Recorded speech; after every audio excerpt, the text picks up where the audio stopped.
আসসালামু আলাইকুম। ইলেকট্রনিক্স বাংলা মিডিয়ার পক্ষ থেকে আপনাদের সবাইকে স্বাগতম। আজকের ভিডিওতে আমি দেখাবো একটি আইপিএস কিভাবে সার্ভিসিং করতে হয়। এটা একটা গ্যাস্টন সাইন ওয়েভ একটি আইপিএস। প্রথমে দেখে নেই আইপিএসটার কি সমস্যা। আইপিএস সুইচ চাপ দিছি, আইপিএস চালু হয়েছে এবং আউটপুটও বের হয়েছে, ঠিক আছে।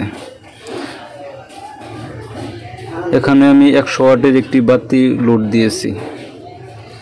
এখন 100 ওয়াটের বাতি খুলে আমি 200 ওয়াটের একটি বাতি লোড দেব, দেখব কি রূপ ধারণ করে বা আমাদের কি সমস্যা আইপিএসটার। এটা 200 ওয়াটের একটি ফিলামেন্ট বাতি লাগিয়েছি।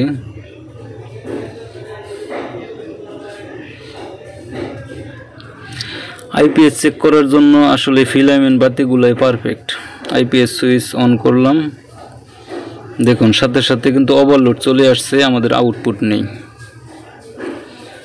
আমাদের আইপিএস এর আউটপুট নেই, বাতিটি জ্বলতেছে না।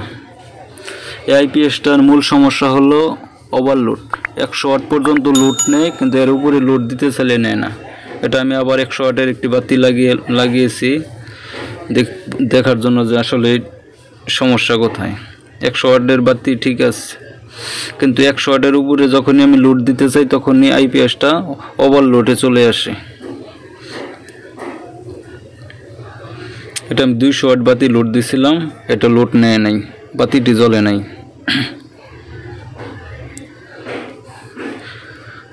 এখন আমরা নিশ্চিত হতে পারলাম আইপিএসটার ওভারলোড সমস্যা।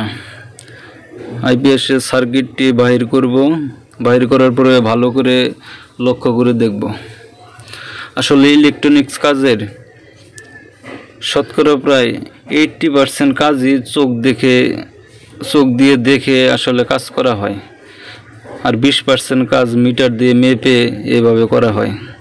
আসলে ভালো করে খেয়াল না করলে পরে ইলেকট্রনিক্স কাজ সার্ভিসিং আসলে করা সম্ভব না।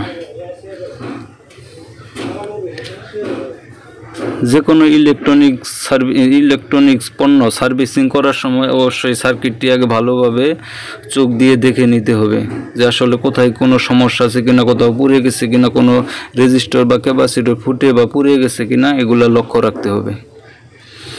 আমি সার্কিটটি খুলে প্রথমেই ভালোভাবে দেখে নিব কোথাও কোনো সমস্যা আছে কিনা। দেখুন সার্কিটের যে ফিল্টারিং ক্যাপাসিটর আছে, ক্যাপাসিটর দুটো ফুলে গেছে। সার্কিটের ক্যাপাসিটর দুটো ফুলে গেছে, এই ক্যাপাসিটর দুটো আমাদের চেঞ্জ করতে হবে। তাছাড়া আরও দেখব যে সার্কিটে অন্য কোনো সমস্যা আছে কিনা। সার্কিটটি খুবই ভালোভাবে নিখুঁতভাবে দেখতে হবে।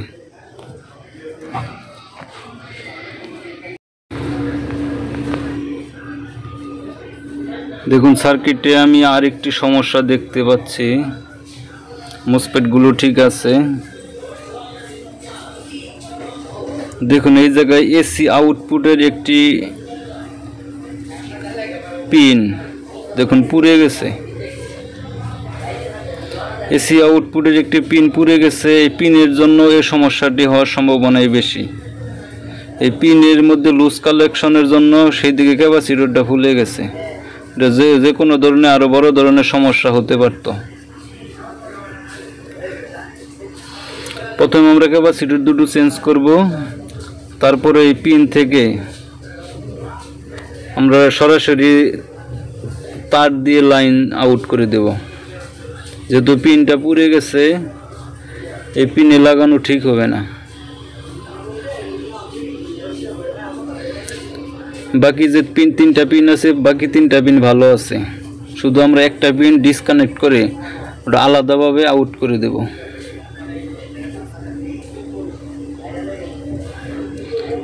দেখুন আমি ঠিক সেম মাপের আরও 2টি ক্যাপাসিটর নিয়েছি। এই ক্যাপাসিটর দুটো লাগাবো। ক্যাপাসিটর মান হলো 68 মাইক্রোফ্যারাড, 25 ভোল্ট।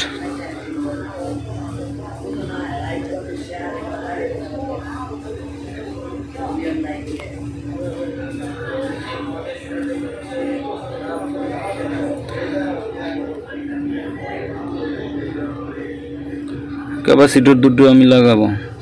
এরকম আরও নতুন নতুন ভিডিও পেতে আমার চ্যানেলটি সাবস্ক্রাইব করবেন, একটি লাইক দিবেন এবং পাশে থাকা বেল বাটনটি বাজিয়ে দিবেন, যাতে এরকম আরও নতুন নতুন ভিডিও আপনি সবার আগে পেতে পারেন।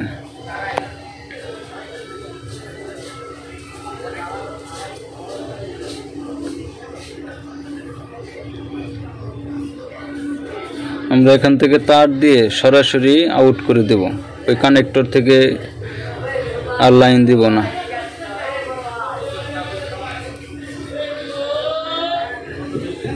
আসলে ইলেকট্রনিক্স কাজ করতে হলে খুবই ধৈর্য সহকারে করতে হবে এবং খুব ভালোভাবে নিখুঁতভাবে দেখতে হবে, এবং যেখানে যেভাবে আছে ঠিক ওইভাবে কাজটি করার চেষ্টা করতে হবে।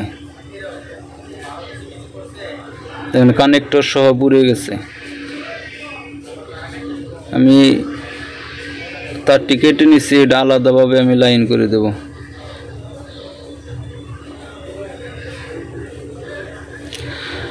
সবার কাছে অনুরোধ, ভিডিওটি না টেনে দেখবেন।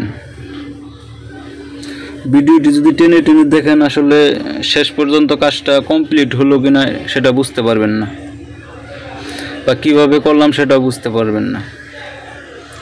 আমি তারটি আলাদাভাবে লাগিয়ে নিছি এবং কস্টেপ দিয়ে ভালোভাবে পেঁচিয়ে নিছি, যাতে কোনো জায়গায় শর্ট না হয়।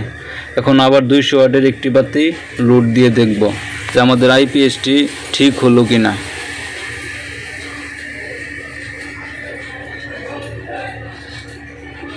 আইপিএস সুইচটা অন করব। সুইচটা অন করলাম, দেখুন আমাদের 200 ওয়াটের বাতি জ্বলে গেছে।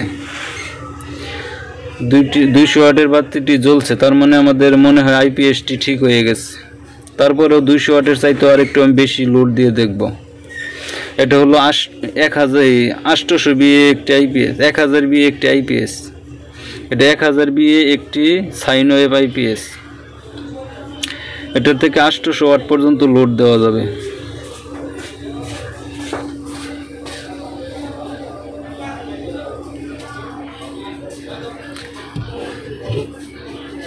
দেখুন এটা আবার নতুন করে আমি লোড দিব। এখন 200, 400 ওয়াট লোড দেব। 400 ওয়াটও লোড খুব ভালোভাবে নিয়েছে, এখন আর কোনো ওভারলোড দেখায় না। আসলে আইপিএসটি কীভাবে সমাধান করলাম আপনারা দেখলেন। সবাইকে ধন্যবাদ। আসসালামু আলাইকুম।